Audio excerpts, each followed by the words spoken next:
All right, welcome back to yet another episode of Fox and Fix It. Thanks for being here, thanks for watching. And I've got channel news, and we're in the garage today, not for any sort of quick tip or any sort of shop things, although I do need to clean my bench up, so don't look down here. But we're starting in here because it's really hot out. I looked at the thermometer today and it was 147 degrees Celsius. Trust me, it's true. I've decided to pick and stay with just project cars from the 1980s.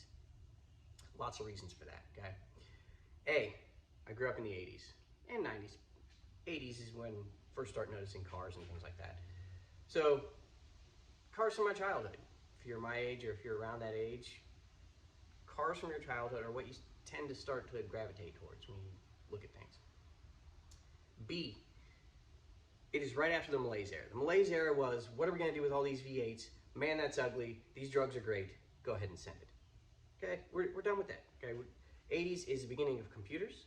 It's the beginning of the massive rise of all the import cars from Europe and from Asia, which means you get a lot of 4-cylinders, you get a lot of 5-speeds, you get a lot of hatchbacks, you get a lot of just tiny cars, probably under 2,000 pounds, 2,500 pounds. A ton of vacuum hoses. That's going to be the unfortunate part. Of course, the tail end of carburetors as they transitioned into fuel injection, which is another thing that happened. They transitioned into computers. They transitioned into 17-digit VIN numbers. Everything that modern cars are right now began in the 80s. Anti-lock brakes, airbags, all of that. Well, airbags actually probably a little earlier, but you get the point. Massive transition period, lots of room for oddball cars, lots of quirky mechanical things to mess with. It's gonna be a good time. But also, we've got another project car. We'll see that in a second, because I can't keep accumulating cars. I've got to sort of swap one for ones. And I found something online that I wanted, and the only way to get it was to get rid of one of the cars we already had. Corvette's staying. Corvette's not going anywhere. That's off the table. I just got the Civic, and it still needs some things, and there's still room in there to do some things and make money off of it and still drive it. Right now with gas prices the way they are, I should probably do it anyway since I'm getting mid to high 30s in it. Which leaves the Ventura. The Ventura I've had for about a year. I got it not running and driving. I got it to a point where it was a very drivable car, but it needed body work, which I hate. And if I poured anything else into it, I probably wouldn't get my money back. So the Ventura was the one we picked. I got it sold probably within a week, which gave me the funding to buy the other car that I found. And luckily, it was still there, which sometimes can be a bad thing, a little scary. But I went and looked at it, and it was not. I don't know why nobody picked this thing up, other than it's a little obscure and they didn't want to mess with it. I don't know.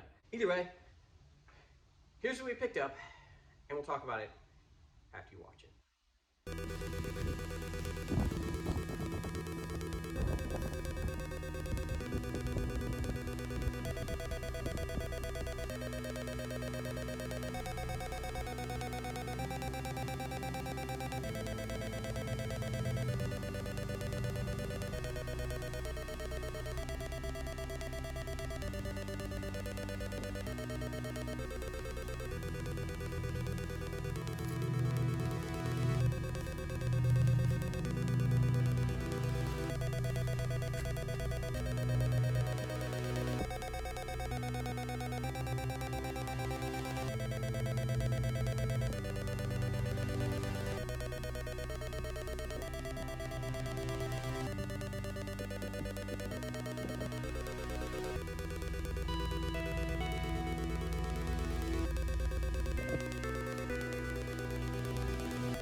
All right, so what do you think? 1987 Dodge Ram 50 Power Ram.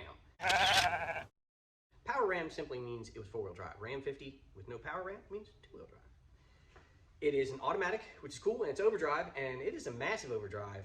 If you're doing 3,000 RPMs in third gear, you kick it in a fourth, it drops to 2,000.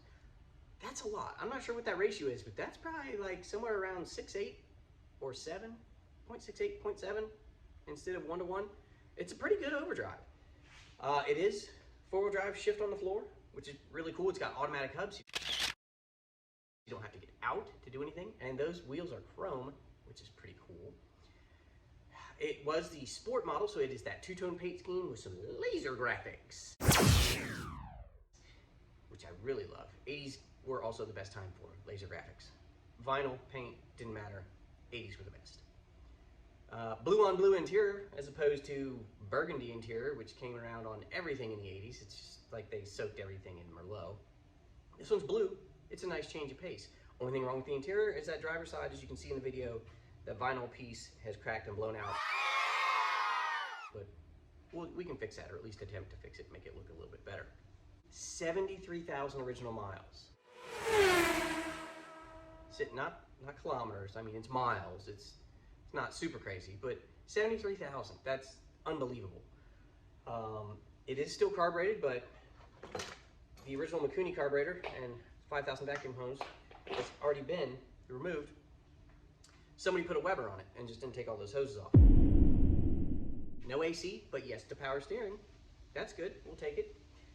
It is the 6-foot bed. I think I've got a tonneau cover around here somewhere from an S10 I used to have, which might fit, which would be cool. We'll take that. It's the exact same thing as a Mitsubishi Mighty Max. And if you look on the back, actually, it says on the D for Dodge, it says imported for. What does this mean? Or imported by, or imported, something about imported. It's a Mitsubishi Mighty Max, which really is the same thing as a Montero platform back in those years. Really cool. I like it. It's a very angular little truck. It's blue on blue, which is cool with blue interior. It's triple blue, not triple black, triple blue. You gotta pay extra for that. A tape deck. It has the radio where you tune to the channel you want. You pull a whole big button out, and then you go ka-choo, and it sets it. It's not like any little computery push button. That is still a very transitioning period for that radio. It's 2 parts. Radio, down below it, tape deck. Which means I need to find some tapes in the closet somewhere so we can listen to some. But that's it. Brand new project vehicle, brand new focus for the channel, lots of new things going on.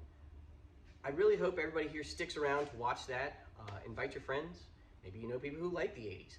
I don't know, it was a pretty good time. I hope you stick around and watch what we do with this truck and what we find and things we can fix on it and the Honda Civic. And as always, thanks for watching, everybody. Don't forget to like, share, and subscribe. And as long as I don't melt out in this heat, we'll see you next time.